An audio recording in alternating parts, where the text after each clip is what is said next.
We finally have a new Dallas Cowboy, and his name is Tyler Guyton. The offensive tackle out of Oklahoma is going to need to come in day one for the Dallas Cowboys and be ready to compete for a starting spot in 2024. Will he be ready? We don't know. But let's talk about the pick and what it means for the Cowboys' future.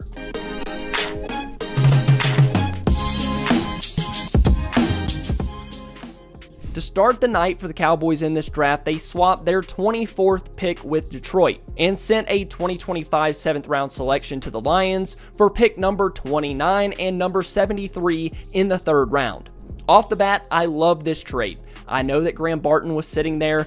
For him to be picked at 24, a lot of people didn't even expect him to make it that far, but because of all the quarterbacks going 6 inside of the top 12, Graham Barton was there for you to take, a potential starter at center for the next 8 to 10 years. But something that we've talked about coming into this draft was the Cowboys don't have picks. They had 3 inside the top 100, and they have 3 inside the top 173, with their next pick being at 174. This team needs bodies, which means they need picks in this draft. When you look at the NFL trade value chart, the Cowboys picked up 125 points of value. The 24th overall pick was worth 740, and they dropped down to number 29, which was 640. But when you look at what Dallas got in return, the 73rd overall pick, it is worth 225 points. That trade value difference is literally worth the 94th overall pick in this year's draft. The Cowboys got insane value in that trade.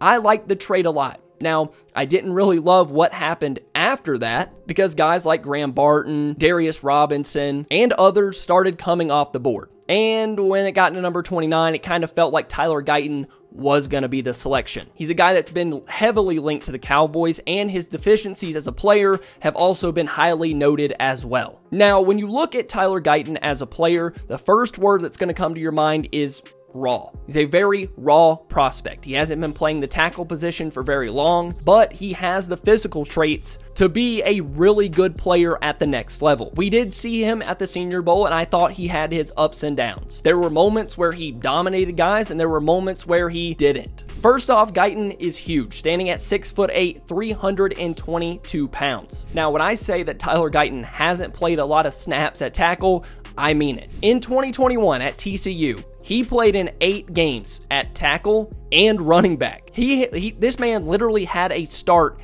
at running back. But in 2022, he played in 10 games with 5 starts, 1 at left tackle, 4 at right tackle. Then in 2023, he played in 10 games with 9 starts, all at right tackle, but did miss some time due to injury. So altogether, this guy has played under 25 collegiate games. Now, that might sound like a bad thing, and it very well could be, meaning he's not going to be ready for week 1 to be your starting left tackle. But when you try to find the silver lining, it means that he has a lot of room to grow. But for him to be considered a top 30 prospect on the consensus boards and be taken inside the top 30, having such limited experience at tackle, it makes you feel like the tools, the physical tools, can reach a very high ceiling. Overall, he is a very athletic guy, and for Dallas, he'll be a left tackle. So needless to say is, this guy has his moments. We saw it at the Senior Bowl. There were times that he absolutely stalemated guys, other guys that are going to be picked in this year's draft. And then there were other times that he didn't. And that's kind of where I'm going to tell you guys to be at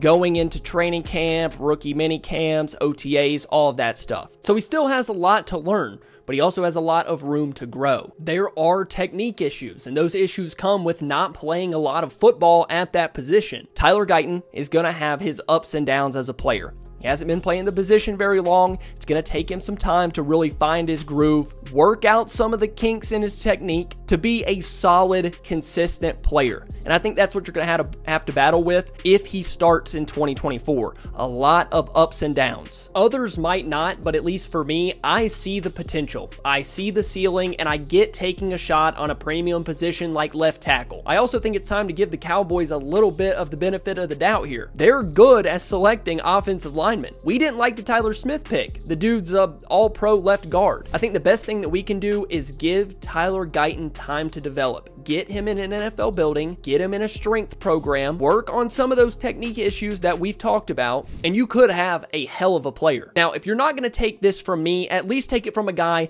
that is with these players all the time. Maybe not Tyler Guyton, but has trained players like Zach Martin, Tyron Smith, Terrence Steele. This is what he had to say about the pick. He tweeted, "The Cowboys don't miss on offensive linemen in the first round." And one thing about Duke Manyweather is he's not going to lie to us. And I think that's what we're going to kind of have to hang our hats on with this pick until we see him actually play NFL football. The Cowboys are very good at drafting offensive linemen. Now, their luck might run out, but overall, they really don't miss in the first round when they take an offensive lineman. If you remember back in 2013, a lot of people thought that Travis Frederick was a reach. The dude was an all-pro. Now, I'm not saying that Tyler Guyton is going to be that level for the Cowboys, but let's at least see the guy play. Don't just write him off because it was a name that was mocked to the Cowboys over and over and over, getting prospect fatigue, all of those things.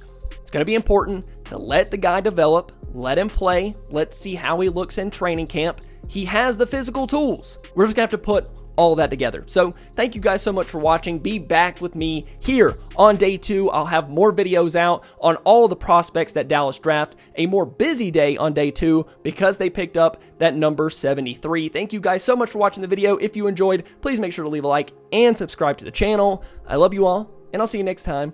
Bye.